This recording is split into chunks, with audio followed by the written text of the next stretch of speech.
Alrighty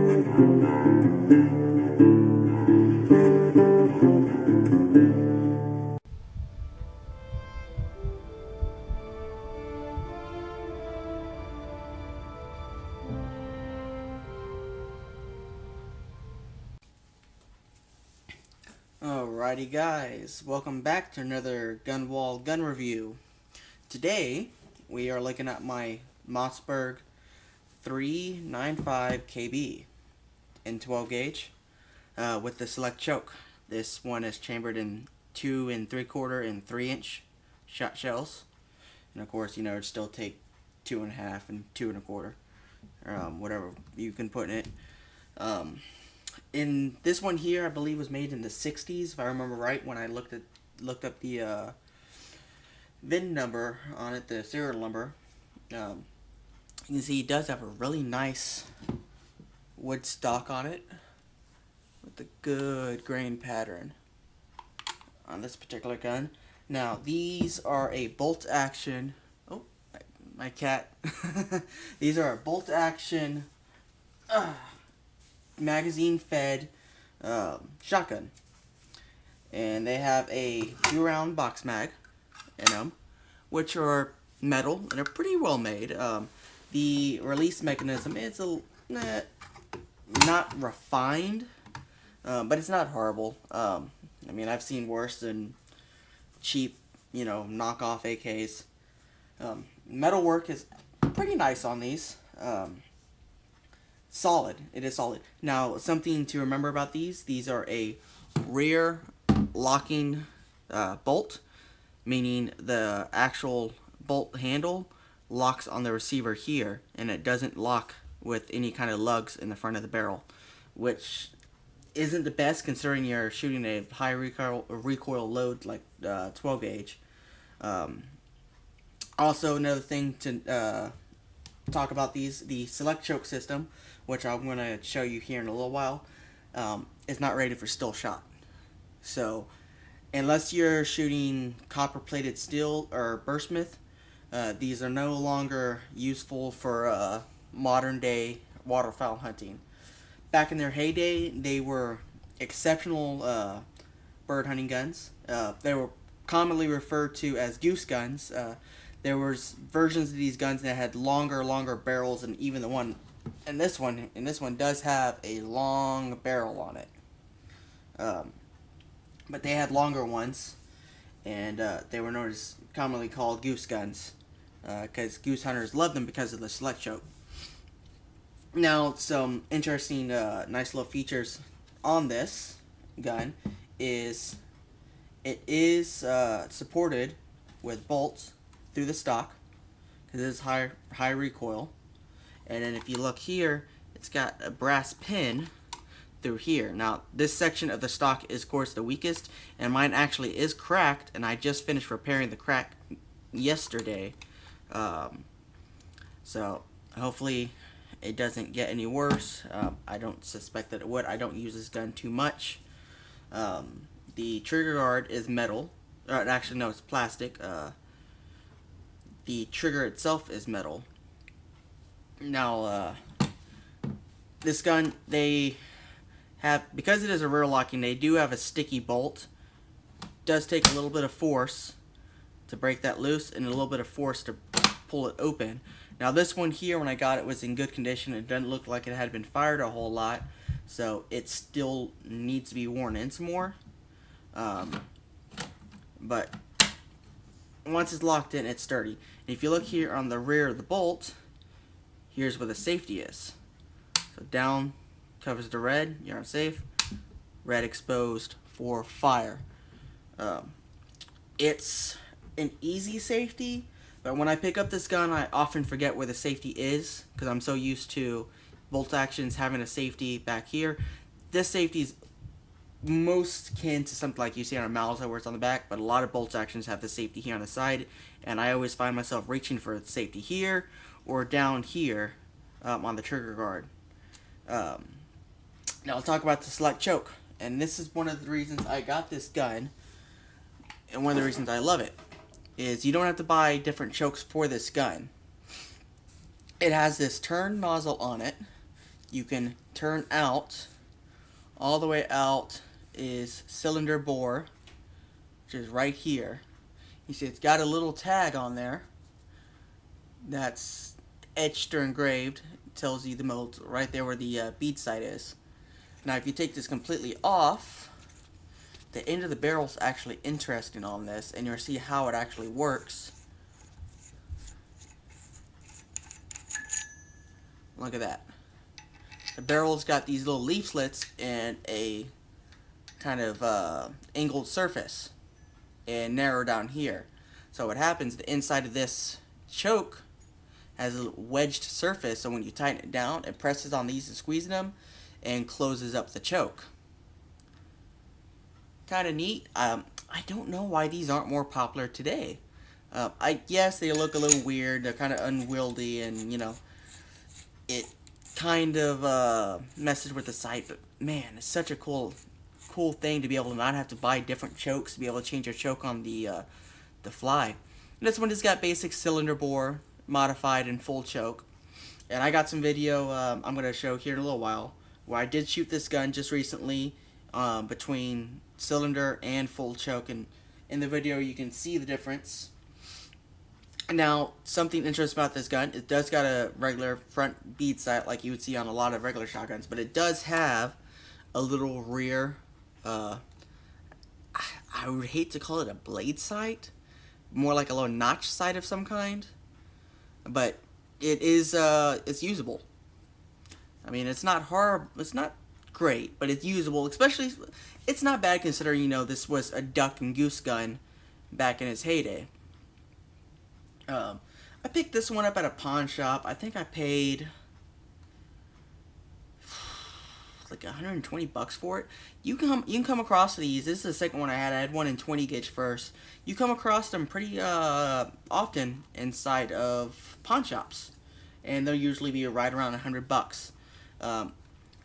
Usually, Grandpa's old duck gun, you know, is what someone would bring it in, and they don't have much use for them. They're not really high valued guns. They're good, great condition. They're like $200, but they still have use.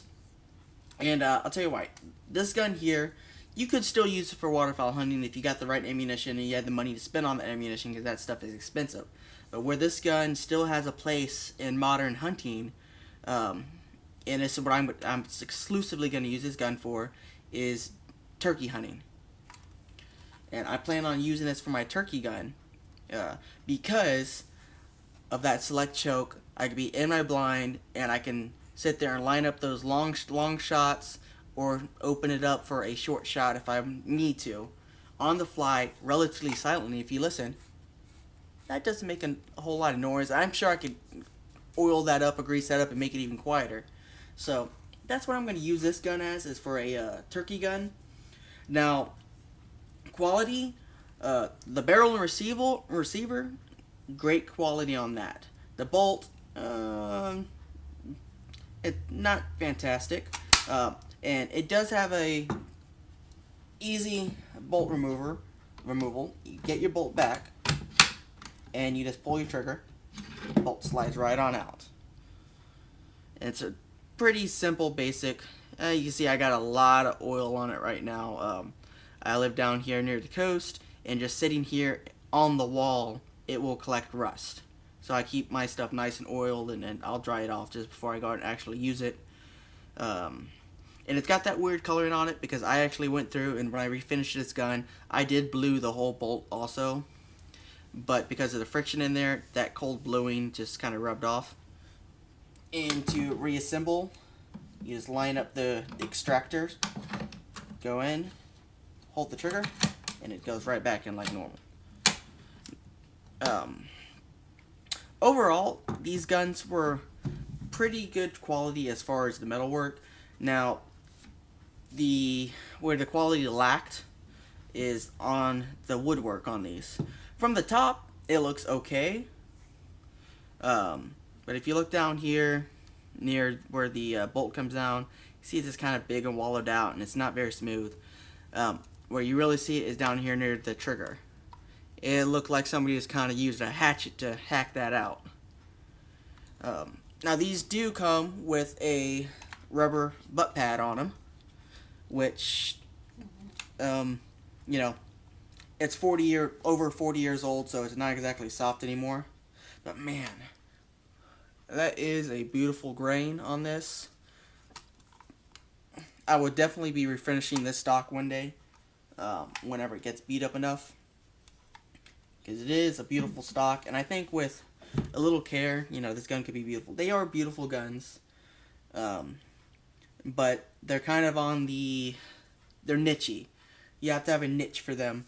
You have to like old guns, kind of weird guns, and that's what I like. I like milsurp, and I like weird guns, and that's kind of where this one caught my eye when I first saw it in the pawn shop. Now, I'll show that video here in a little while, and you're going to be seeing this here this winter and fall on some turkey hunts, and you'll probably see it on some of the dove hunting videos coming up as well.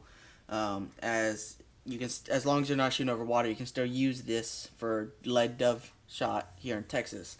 So you're gonna see it coming up, and it's more my loner gun. If I got a buddy I'm taking hunting, and he doesn't have a shotgun of his own, they normally get this one. But you'll see it up here soon, and I'm gonna get that hunting video, the shooting video up here, and so you can see some of the shots with it. Now I do have to say one more thing on this. I don't know the exact weight, but this gun is fairly light. So, it does have a bit of recoil when you shoot it, especially with the 3-inch magnums. I would assume that this thing would kick. I've never shot any 3-inch out of this shotgun, but I know I've shot slugs out of it, and I have shot plenty of birdshot out of it, and it does have a bit of kick because of its lightness. Anyways, I'll get that shooting video right now. You can see it in action. I'll show you where it cracked on me when I was shooting it before I repaired it, and show you kind of basically some patterning. I'm going to do a patterning video here in a soon. I'm not going to say exactly when, but I'm going to do one soon so I can kind of give a tip for patterning, so you can kind of have a idea of how you need to lead, and you go into your hunts a little bit more informed on where you need to aim. But you'll see all that coming up soon. Anyways, that shooting video is coming up. Go down to the bottom, subscribe, click on that orange bell so you can get our notifications and our videos in your newsfeed. Check us out on Patreon and Instagram, and of course, always keep an eye out for our next videos, and check us out on Patreon. Y'all have a good day. Oh, one thing I forgot to mention, guys. Little Stubby had an accident. Y'all see a little bit more about that in a video coming up.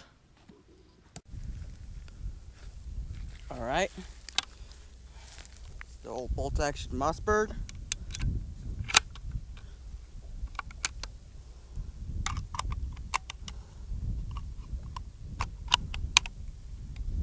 I'm going to be firing at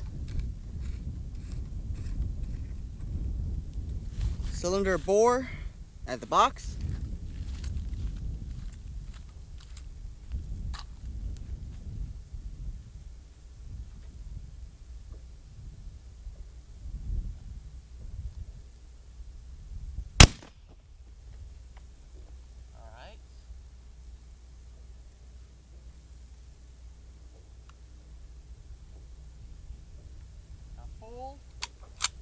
At the box.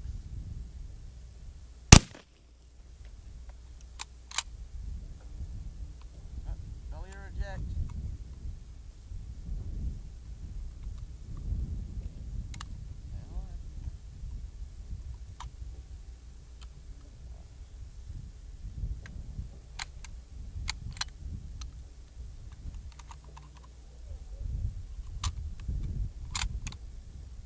And pull at the hard hat.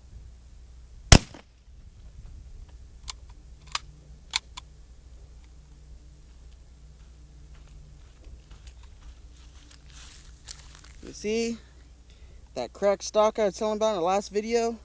That just gave me some problems. We're gonna have to fix that.